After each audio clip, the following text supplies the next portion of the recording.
पंजाब और सिंध में बहुत फ़र्क है, बहुत फ़र्क है। जिसे कहते हैं ना कि ज़मीन और आसमान का 360 डिग्री का फ़र्क है, हुँ। वहाँ वाक़ई में थाने बिकते हैं। वहाँ वाक़ई में लोग पैसे देके लगते हैं और पैसे कमाते हैं। एसएचओ का कोई टेन्योर ही नहीं है। 2 हफ़्ते, 2 महीने, 3 महीने, फिर हट गया, हटा दिया, फिर दूसरे को लगा दिया। अब मेजर शेयर ऊपर जाता है, माइनर शेयर एसएचओ के पास आता है। उस ज़माने में ये था कि जी मलिक रियाज़ के खिलाफ कोई एफआईआर नहीं होगी, बैरियर टाउन की है। अच्छा सर, एक क्वेश्चन बड़ा लोग पूछना चाहते हैं। जी। पंजाब में कहा जाता है कि थाने बिकते हैं। मेरे नज़दीक तो नहीं ऐसा हमने देखा। पंजाब और सिंध का अगर आप मवासना करें तो फ़र्क काफ़ी है। मैंने देखा सिंध में, क्योंकि मेरी कोर्ट सब्ज़ल पोस्टिंग रही, सिंध पंजाब बॉर्डर पे सर्व किया, तो फ्रैंकनेस लेवल होता है वहाँ। मैंने देखा कि एसएचओ बड़े फ्रैंक होते हैं वहाँ डीपीओज़ के साथ, और उनकी भी आपस में बड़ी गपशप होती है। करप्शन आप क्या समझते हैं, पंजाब और सिंध का फ़र्क? और दूसरा एक बड़ा इम्पोर्टेंट क्वेश्चन, क्या वहाँ भी थाने बिकते हैं? बिल्कुल, मैं आपकी बात से एग्री करता हूँ कि पंजाब और सिंध में बहुत फ़र्क है, बहुत फ़र्क है। जिसे कहते हैं ना कि ज़मीन और आसमान का 360 डिग्री का फ़र्क हुँ। है, वहाँ वाक़ई में थाने बिकते हैं। वहाँ वाक़ई में लोग पैसे देके लगते हैं और पैसे कमाते हैं। इवन ये कि वहाँ जो अब सुपरवाइज़री ऑफ़िसर है, एसएसपीज़ हैं और वो हैं सारे वो आपने कभी ये नहीं सुना होगा। मैं जब एसएचओ हुआ करता था या डीएसपी हुआ करता था, एक आपके यहाँ तो मुहर्रिर कहते हैं, एक हमारे यहाँ होता है ड्यूटी मुंशी, जिसकी ड्यूटी ये होती है कि वो शाम और सुबह वो थाने की फ़ोर्स को फ़ॉलन करता है और उनको अपने-अपने गिनती, ड्यूटी पॉइंट ड्यूटी बताता है कि सुनाता तुमने है वहाँ जी। जाना है, तुमने वहाँ जाना है।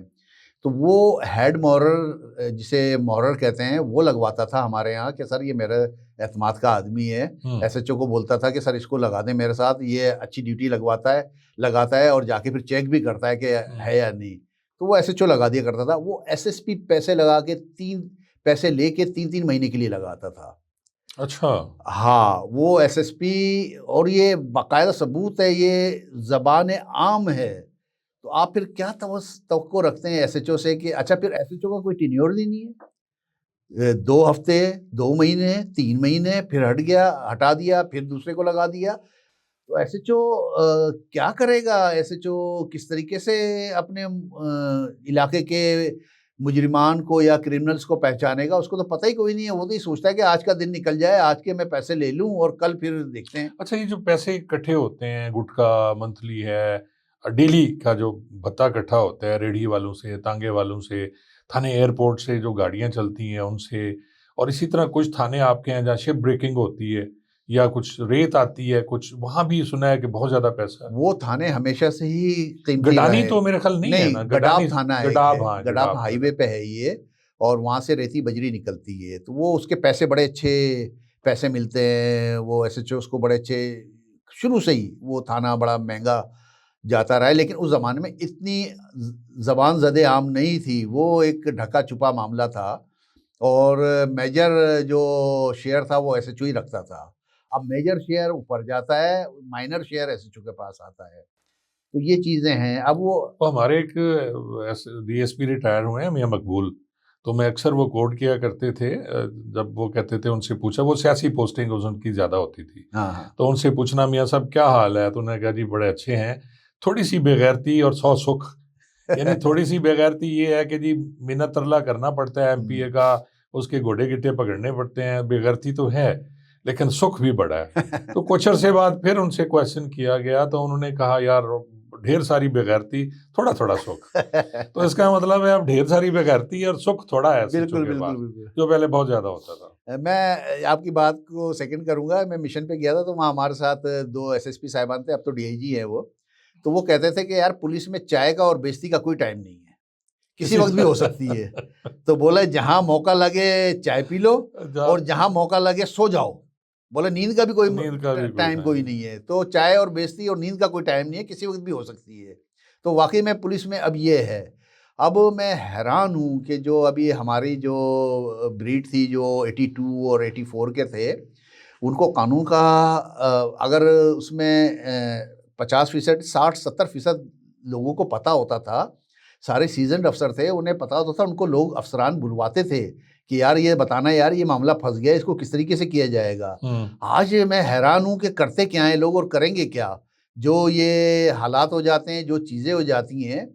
मैं वो था एसएसपी इन्वेस्टिगेशन था, तो एक थाने का एसएचओ था, वो उस ज़माने में ये था कि जी मलिक रियाज के खिलाफ कोई एफआईआर नहीं होगी बैरिया टाउन के। तो वो एसएचओ ट्रांसफ़र हो रहा था, दूसरा एसएचओ आ रहा था, इसके बीच के पीरियड में एक 22A की एप्लीकेशन ले आया मलिक रियाज के खिलाफ, बैरिया टाउन के खिलाफ, मलिक रियाज के खिलाफ, बल्कि उसके बेटे का नाम दिया हुआ था अली का, कि जी चेक उसने दिया था और ये बाउंस हो गया और ये 489F का केस। वो ड्यूटी अफसर ने रूटीन में वो दाखिल कर दिया। ओ हो, ऐसी हाहाकार मच गई। तो वो मलिक रियाज तो सारे अफसरान को प्लाट और पैसे और मैं ये कह रहा हूँ ना, ऐसी हाहाकार मच गई। मुझे बुला लिया गया, एसएसपी को बुला लिया गया, डीआईजी को बुला लिया गया, बोला यार ये सी क्लास करो भाई, ये अभी सी क्लास होगा। ये भाई सी क्लास कैसे करें, ये तफ्तीश तो चलने दो ना, 2-3 दिन तो दो ना, कि जैसी एफआईआर दाखिल हुई उसे सी क्लास कर दें। बड़ी मुश्किल से इसको टैकल किया। एसएचओ को कहा ये जो 23 लाख रुपए का चेक है, ये तूने 23 लाख रुपए देने। एक साहब आ गए बड़े घर से, उन डीआईजी, उन्होंने बोला ये तेरी गलती है और तूने ये 23 लाख रुपए देने हैं, ये एफआईआर दाखिल कैसे हुई। तो ये चीज़ें हैं। जब मलिक रियाज घर बना के देगा, हाँ, तो ये चीज़ें हैं। तो आप किस तरीके से सर्वाइव कर सकते हैं, किस तरीके से। फिर हमने उसका लीगल वे ढूंढा, लीगल वे का। अब मुझे हैरान हूँ कि अब लोग करेंगे क्या, किस तरीके से लीगल वे करेंगे। आप यकीन माने एआईजी लीगल हैं या दूसरे हमारे आईजी साहब के दफ्तर में, वो मुझे फ़ोन कर करके पूछते हैं कि सर ये बताएं कि इसमें क्या करना चाहिए, क्या करें क्या नहीं करें। और ये पुलिस डिपार्टमेंट ऐसा डिपार्टमेंट है कि वो आप रिटायर होने वाले हो ना, तो मेरे ख्याल वो एक दिन पहले आगे खड़े हो जाते हैं कि इसके लात मारें, इसको यहाँ से निकालें ऑफिस से। लोग पूछते हैं यार आपके तजर्बे से, आपकी चीज़ों से क्यों नहीं पुलिस डिपार्टमेंट सीखता। मैंने कहा भाई वो तो कह रहे थे कि इसको निकालो इसको और सीट खाली करें। हाँ, एक आईजी साहब थे। सिर्फ ये कि मैं बड़ा ब्लंट था बोलने में और मैं हर एक को जवाब दे दिया करता था। एक आईजी साहब, मैं एसएसपी इन्वेस्टिगेशन लगा हुआ था, वो एडिशनल आईजी थे, वो चले गए थे, फिर दोबारा आए। तो उन्होंने पहली मीटिंग में, मेरी बेटी की शादी थी, उन्होंने मेरे डीआईजी से पूछा यार अल्ताफ तो रिटायर हो गया है ना। उसने बोला नहीं सर वो रिटायर नहीं हुआ, उसके कोई डेट ऑफ बर्थ में कोई खराबी थी, 10 महीने का ऊपर नीचे था। वो होम डिपार्टमेंट ने नोटिफिकेशन करके उसका सही कर दिया था, अभी 10 महीने उसके और हैं। तो मतलब एडिशनल आईजी पूछ रहा है कि मुझे अभी तक मैं रिटायर क्यों नहीं हुआ। लगाना होगा ना किसी न किसी। हाँ, नहीं शक्ल पसंद नहीं है ना, पर्सनल लाइकिंग डिसलाइकिंग के जी मैं उनकी बात से एग्री नहीं करता हूँ। मैंने उनको एक दफ़ा इनकार क्यों किया या मैंने उनको मना क्यों किया। नहीं, इनकार तो बर्दाश्त नहीं होता। हाँ, इनकार तो आपने जी सरकार, वो आपने सरकार को नाराज कर दिया आपने। तामील हुक्म होगी, तामील हुक्म। मैंने एक डीआईजी के खिलाफ मैंने 13 नंबर में मेरा उनसे झगड़ा हुआ, मैं लिख के 13 नंबर में उनके खिलाफ चला गया। उन्होंने मेरे बाद एक एसएचओ आया, उससे वो 13 नंबर फटवा दिया। वो जो रजिस्टर होता है 13 नंबर जिसमें आप लिखते हैं, गजेटेड अफसर रजिस्टर होता है, वो 13 नंबर फटवा दिया। वो 13 नंबर में, अच्छा मुझे मालूम था ये होगा, मैंने वो 13 नंबर में मैंने मार्किंग की, उस पर पेज नंबर डाले मैंने, और पेज नंबर डाल के फिर मैंने उसकी वो स्क्रीनशॉट लिया मैंने, और वो अभी तक मेरे पास है। लेकिन मैं नहीं चाहता कि अब उनके खिलाफ कोई हो, लेकिन मुझे वो अभी तक फटा हुआ है 13 नंबर। प्रोसिक्यूशन आपकी जो वहाँ कन्विक्शन रेट है क्या है? यहाँ तो हालात बड़े बुरे हैं पंजाब में। अभी प्रोसिक्यूशन वाले पैसे रिटायर होने से पहले एक सारी प्रोसिक्यूशन के मुतालिक आईजी साहब ने मीटिंग की थी, जिसमें केपी के सबसे आगे था, उसका 61% रेशो था। उसके बाद फिर बलूचिस्तान था, फिर पंजाब था, सबसे आखिर में सिंध था। सिंध के मेरा ख्याल 10% था या 11% था। तो वो पूछा गया कि क्यों, क्या वजह है। दरअसल पहले प्रोसिक्यूशन एक होता था अलग महकमा, वो उसमें जो आपने वहाँ हमारे बैठे होते थे अफसरान, प्रोसिक्यूटिंग इंस्पेक्टर बैठा होता था, सब इंस्पेक्टर बैठा होता था, वो उसको स्क्रूटनी करता था। फिर उसके बाद अब तो वहाँ एजेंट बैठे हुए हैं, जो प्रोसिक्यूटर जनरल ऑफिस के एम्प्लॉई हैं, वो एज एजेंट हैं। उनको आप फी मिसल आप कत्ल का 20,000 से लेके 50,000 लाख तक लेते हैं। अब आइयो हमारे पास रोते पीटते क्यों थे, क्योंकि अक्सर एसआई मुझे फ़ोन करते थे कि सर ये फला एसआई को मैं ये केस दे रहा हूँ, रो रहा है, ये नहीं कह रहा, ये कह रहा है कि मेरे पास पहले 5 केस है, मैं नहीं कर रहा। ओ भाई तू क्यों नहीं कर रहा।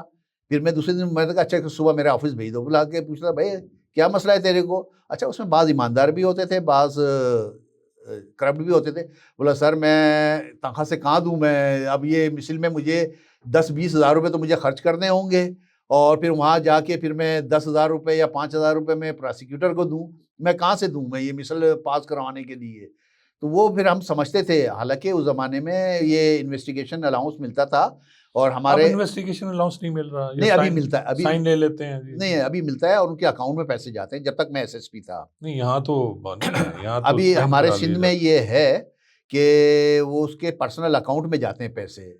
हाँ, ये है कि जब तक वो तफ्तीश ख़त्म कर लेता है, वो तो जो तफ्तीश के साथ मिसल हमें पुट अप करता है, उसके साथ वो अपना लेकिन अल्ताफ साहब, ये तो ज्यादती है ना कि वो कहाँ से खर्च करे। एक तफ्तीश पे अगर वो 50,000 खर्च कर रहा है, किराया भी भर रहा है, गाड़ी भी लेके जा रहा है, पहले वो जेब से भरे। अब तनख्वाह उसकी कितनी है कि वो जेब से भरे, फिर वो लोगों से लेगा, और बाद में उस पर इतराज़ात लग के उसे मिलते हैं, तो पहले पैसे मिलने अच्छा, चाहिए। मेरे बाद में सुना था, मैंने चेक नहीं किया, मैंने सुना था कि उसको आधे पैसे मिल जाते हैं अब वो इन्वेस्टिगेशन के स्टार्ट में। मुझे नहीं मालूम कि अभी उस पे अमल दरामद हुआ है या नहीं, लेकिन मेरे ज़माने में भी इन्वेस्टिगेशन, कॉस्ट ऑफ इन्वेस्टिगेशन उसको मिलता था आईओ को, और वो आईओ को उसके पर्सनल अकाउंट में पैसे जाते थे। तो लेकिन उसमें अब उन्होंने 25 या 50% कर दिया था उसका अलाउंस, या क्या कर दिया था, काफ़ी चीज़ें उसमें उसकी कम कर दी हैं, लेकिन फिर भी पैसे मिलते हैं अभी भी। अल्ताफ साहब, थैंक यू सो मच जी, बड़ी मेहरबानी सर आपकी, बहुत मज़ा आया, और इंशाल्लाह नेक्स्ट टाइम भी आपको हम तकलीफ देंगे। चले, बहुत शुक्रिया आपका, बहुत नाजरीन, शुक्रिया। आज आपने गुफ्तगू सुनी, उसमें आपने अल्ताफ साहब जो एसएसपी रिटायर्ड हैं उनके बारे में बहुत सारे वाक़यात हमने सुनाए आपको। कमेंट्स में ज़रूर बताइएगा कि आपको ये प्रोग्राम कैसा लगा। इंशाल्लाह नेक्स्ट पॉडकास्ट में फिर आपसे मुलाकात होगी। बहुत बहुत शुक्रिया।